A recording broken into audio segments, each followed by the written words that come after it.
We want to get the product of the amount of sales and the price here because we want to get the revenue. And that's going to be this times this, right? B2 times C2.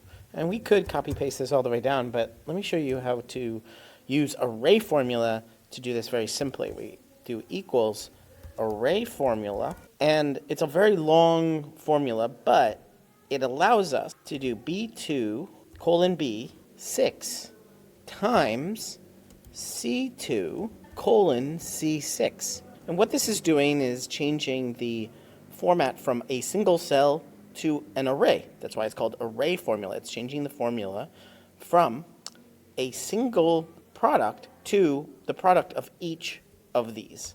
So we hit enter, and immediately we have all of these products.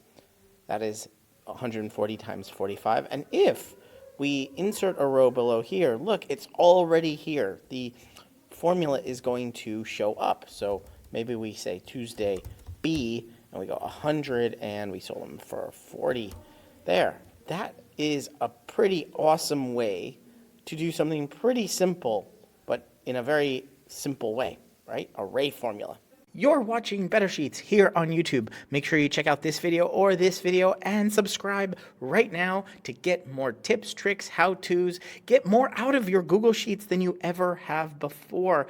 I'm excited to be making a ton more videos here. Ask me questions down in the comments and I will answer them in future videos. But for right now, right here, one of these videos is going to be your next Google Sheet.